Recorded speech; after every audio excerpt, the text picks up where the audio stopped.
Hello viewers. हमने last video में देखा था कि हम कैसे एसक्यूएल के साथ कनेक्ट करते हैं। अब हम अगले वीडियो में एचटीएमएल फॉर्म से पीएचपी में इनपुट लेंगे और फिर पीएचपी के जरिए से हम डाटाबेस के अंदर इंसर्ट करना सीखेंगे। तो हम सबसे पहले इसको हम वो कर देते हैं, कमेंट आउट कर देते हैं ताकि ये हमारा यूज ना हो। अब हम क्या करेंगे, अब हम लेंगे इनसे इनपुट, जो कि फॉर्म से इनपुट हम इंसर्ट करेंगे और डेटाबेस के अंदर स्टोर करेंगे। तो मेरे भाइयों, हम शुरू कर लेते हैं। हम सबसे पहले क्या करेंगे, हम सिंपली एक वेरिएबल बना लेंगे डॉलर साइन के नाम से। डॉलर साइन के नाम से वेरिएबल बनेगा। हम क्या ले रहे हैं, हम ले रहे हैं नेम। हम नेम ले रहे हैं, नेम का एक वेरिएबल बनाएंगे और उसके अंदर क्या लिखेंगे हम, डॉलर, ये हाइफन होता है या स्पेस ही, ब्लैंक स्पेस कह देते हैं, जो भी कह देते हैं हम इसे, पोस्ट। हम पोस्ट क्यों यूज कर रहे हैं, क्योंकि हमने यहाँ पे पोस्ट का मेथड यूज किया है।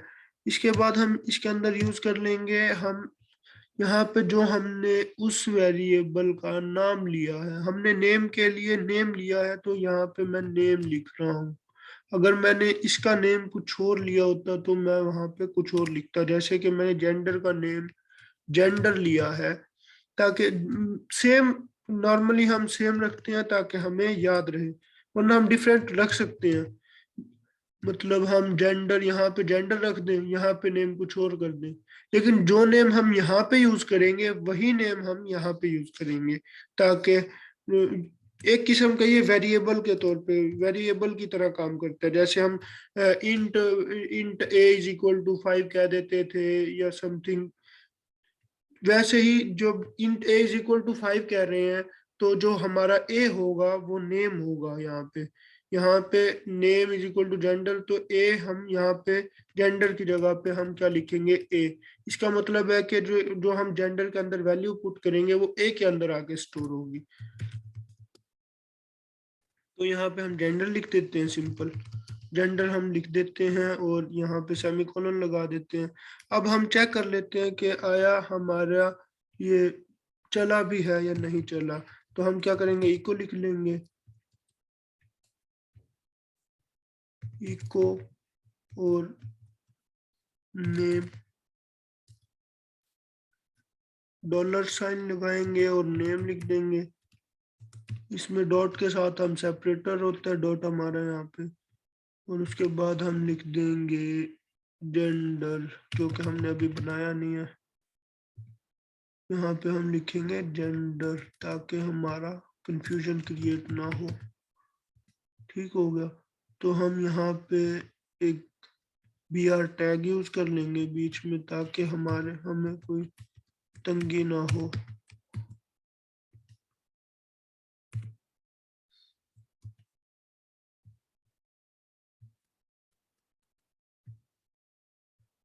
अब अब देखिए यहाँ पे एरर्स आ रहे हैं। इन एरर्स का मैं अभी वजह बताता हूँ, ये एरर आ क्यों रहे हैं।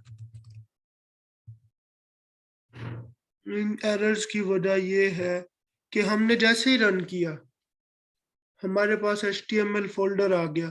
अभी हमें HTML फॉर्म से हमारे पास कोई भी इनपुट आई ही नहीं है, तो इधर क्या स्टोर होगा, इधर भी कुछ स्टोर नहीं होगा।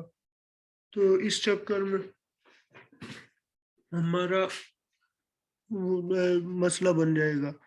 तो हम क्या करेंगे, हम यहाँ पे एक कंडीशन लगा लेंगे। हम अपने कोड को थोड़ा सा बेहतर बनाते हैं। कैसे, हम लिखेंगे एक, इसके अंदर एक फंक्शन होता है set dollar sign post into.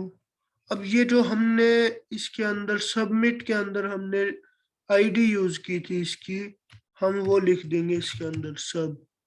और इसका क्या मतलब है कि जब हमारा सेव का बटन दबा दिया जाए उसके बाद ये चले।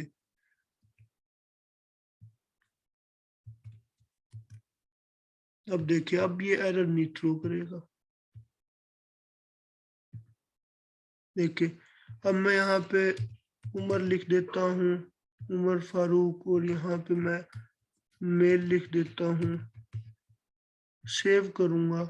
मेरे पास वैल्यू आउटपुट में शो होनी चाहिए, आउटपुट में शो क्यों नहीं हो रही भाई? मेरे पास name is equal to name है, इंडेक्स डॉट पीएचपी है, मेथड सेम है, जेंडर है।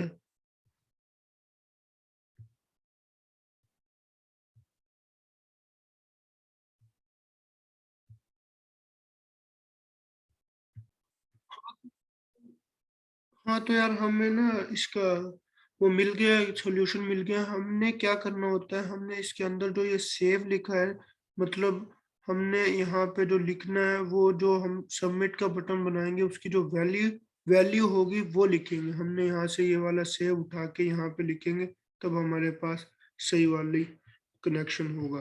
देखो अब हम यहाँ पे कुछ लिख देते हैं और यहाँ पे भी कुछ लिख देते हैं, तो देखो हमारे पास इको अभी भी नहीं हो रहा, तो क्यों नहीं हो रहा? यहाँ पे सेव लिख दिया, यहाँ पे सेव लिख दिया, नेम सही लिख दिया। यहाँ पे हमने कंट्रोल एस नहीं किया, मैंने सेव नहीं किया था, ये अब सही आएगा।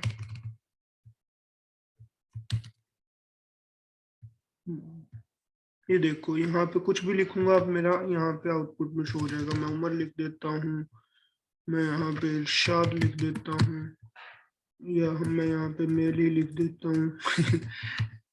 जाहिर सी बात है।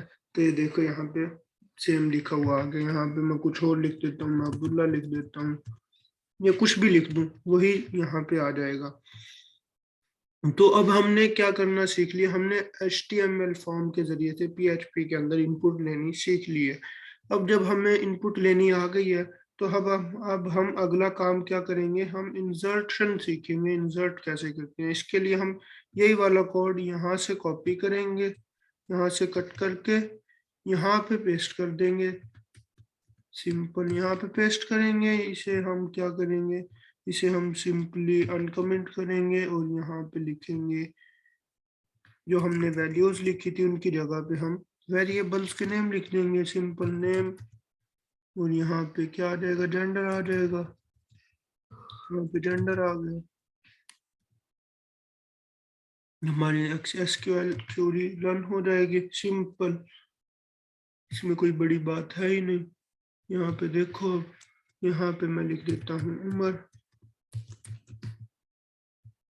यहाँ पे मैं लिख देता हूँ मेल,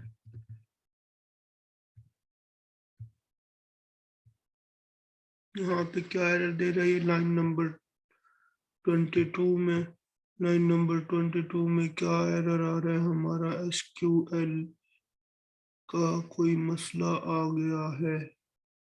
क्या मसला आया है भाई तुझे? इसे मसला क्या है, हम रीड करते हैं यहाँ पे, you have an error in syntax, check the manual that करो। सिंटैक्स में एरर आ गया, सिंटैक्स में क्या एरर आया भाई? Name gender value, name gender same है, रिजल्ट माई SQL।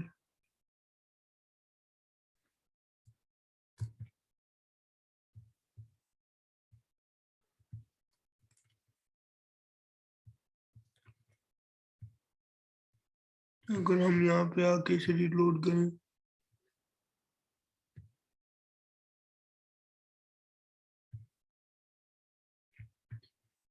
इसका एरर मुझे चेक करना पड़ेगा।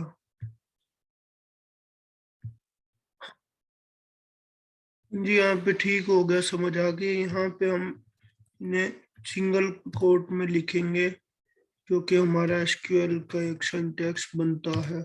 यहाँ पे मैं कंट्रोल S दबाऊंगा। अब हम दोबारा रन करके देखेंगे इसको। दोबारा हम रन करेंगे कैसे, यहाँ पे अगर मैं लिख दूं अब्दुल्ला, यहाँ पे मैं लिख दूं मेल और मैं एंटर दबाऊं, तो हमारे पास यहाँ पे देख सकते हैं हम कि हमारे पास अब्दुल्ला यहाँ पे इंसर्ट हो गया। तो हम दोबारा देख लेते हैं हमने क्या किया। हमने एक सबसे पहले हमने एक HTML फॉर्म बनाया। HTML फॉर्म के अंदर हमारे जो मेन जो चीज़ है वो ये चीज़ है। हमने यहाँ पे जो नेम दिया होगा इनपुट के अंदर, वो नेम हम यहाँ पे लिखेंगे जो कि हम एक वेरिएबल के अंदर स्टोर करवा रहे हैं। हमने पोस्ट का मेथड यूज किया है और पोस्ट के मेथड के अंदर हम वो वाला नेम यूज करेंगे जो कि हमने इनपुट टाइप को दिया होगा, जो कि हमने इनपुट लेते हुए उस इनपुट वाले बॉक्स को दिया होगा। ऐसे ही हम जेंडर के लिए हमने जेंडर को नेम दिया था जेंडर का। उसके बाद हमने ये वाला, अब हम इंसर्ट कैसे कर रहे हैं? इंसर्ट की सिंपल हमने क्यूरी वहां से कॉपी की थी। क्यूरी हमने कहाँ से कॉपी की थी, हम दोबारा एक बार देख लेते हैं। हमने क्यूरी यहाँ से कॉपी की थी। हमने सिंपल यहाँ से एसक्यूएल में गए थे और यहाँ से हमने इंसर्ट पे किया था और यहाँ से हमने क्यूरी कॉपी कर ली थी। तो क्यूरी कॉपी करने के बाद हम कोई भी क्यूरी रन करने के लिए हमारे पास जरूरी है कि हम MySQL क्यूरी फंक्शन का यूज करें। अगर हम MySQL क्यूरी फंक्शन का यूज नहीं करेंगे तो हमारी क्यूरी रन नहीं होगी। मतलब अगर मैं ये इसे कमेंट आउट कर दूं तो मेरे पास कुछ भी रन होगा ही नहीं, मतलब इंसर्ट होगा ही नहीं कुछ भी। मैं आपको करके दिखा देता हूँ। यहाँ पे मैं एक बार कंट्रोल S मैंने दबाया है, कंट्रोल S मैं यहाँ पे दबा देता हूँ। उसके बाद मैं यहाँ पे कुछ भी लिख देता हूँ। यहाँ पे भी मैं कुछ भी लिखता हूँ। मैं यहाँ पे सेव कर देता हूँ। यहाँ पे तो आ गया लेकिन यहाँ पे हमारे पास सेव नहीं होगा। ये देखो हमारे पास सेव नहीं हुआ यहाँ पे। सेव करने के लिए हमें ये वाली क्यूरी रन करवानी पड़ेगी, क्यों ये और ये वाला फंक्शन हमें चलाना पड़ेगा। अब मैं कुछ भी इंसर्ट करूंगा तो हमारे पास इंसर्ट हो जाएगा। मैं दोबारा एक बार फिर करके दिखा देता हूँ आपको। अब मैं कोई चीज इंसर्ट करूंगा यहाँ पे तो इंसर्ट हो जाएगी। मैं यहाँ पे लिख देता हूँ आदिल और यहाँ पे मैं लिख देता हूँ वाजिद। वाजिद नहीं लिखूंगा, मैं यहाँ पे मेल लिखूंगा। मेरे ध्यान में उनके फादर का नाम आ गया था। तो ये देखें, अब मैं यहाँ पे वापस आऊंगा तो मेरे पास यहाँ पे आदिल की वैल्यूज इंसर्ट हुई पड़ी है। ये देखो रीलोड करके मैंने देखा है। तो ऐसे करके हम इंसर्ट करना सीख गए हैं। Thank you. मिलते हैं नेक्स्ट वीडियो में जिसमें हम डेटाबेस से फेच करेंगे रिकॉर्ड्स को।